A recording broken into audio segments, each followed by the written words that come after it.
Hey, Chaos Crew, welcome back to Caffeine, Chaos, and Cuss Words. I'm your host with the most, Sharon, and I am currently staring into a very large cup of black coffee and wondering how some people can be so cold blooded that it makes the Lake Erie winter look like a tropical vacation.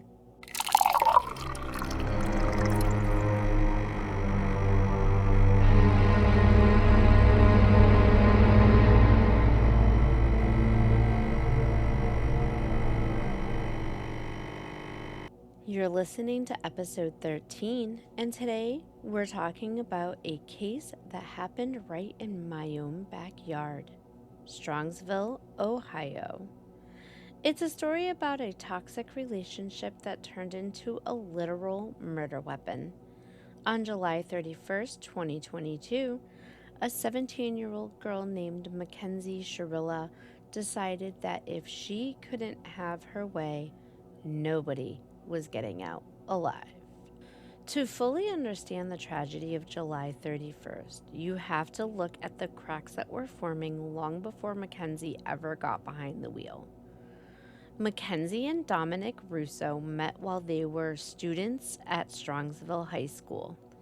On the surface, they look like your typical suburban couple, but those who knew them say the honeymoon phase was almost non-existent.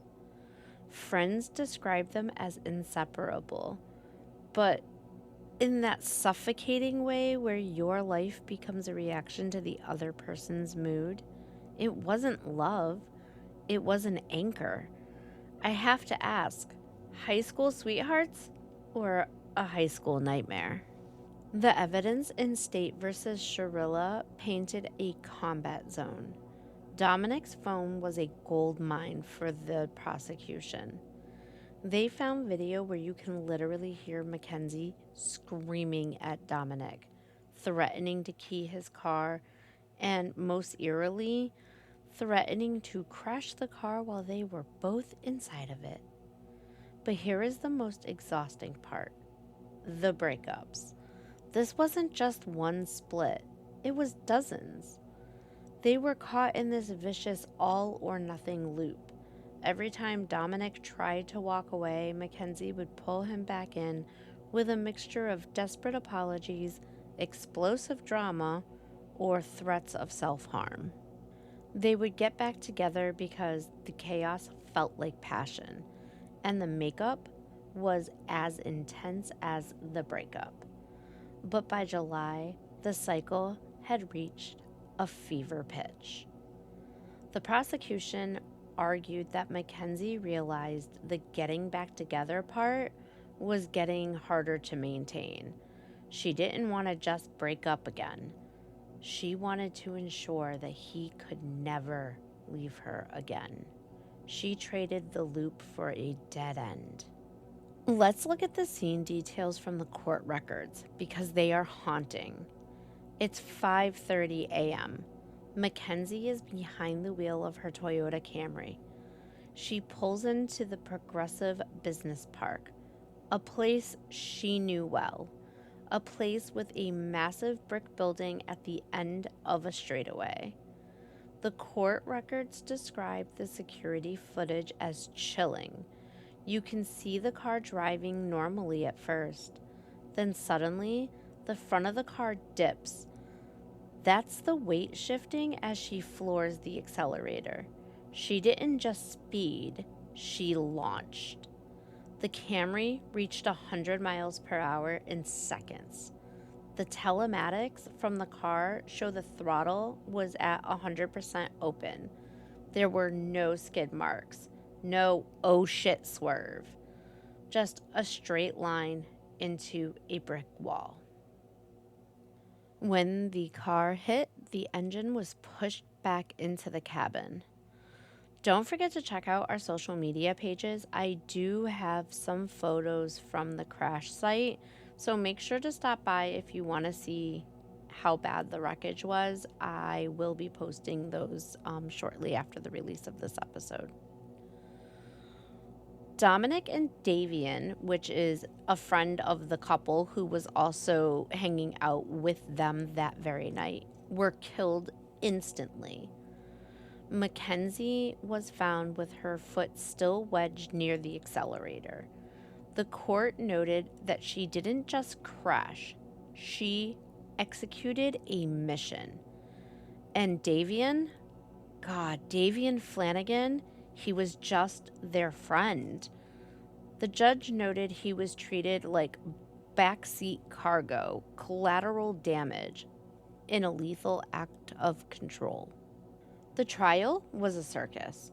While two families were burying their sons, Mackenzie was on TikTok, posting videos of her at concerts and later celebrating Halloween with a dance routine. Definitely showing lack of remorse. Now we have to talk about the defense, because if you ask Mackenzie, this wasn't a murder. She tried to tell Judge Russo that she simply lost control. Her defense team argued that this was a tragic accident caused by a young, inexperienced driver. They claim she might have had a medical emergency or that the car simply just got away from her.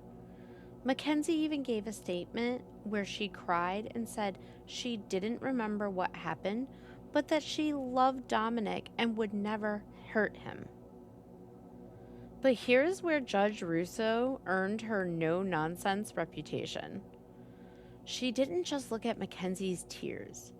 She also looked at the EDR, the Event Data Recorder. That's the little black box for cars. The data showed that seconds before the impact, the accelerator was 100% open.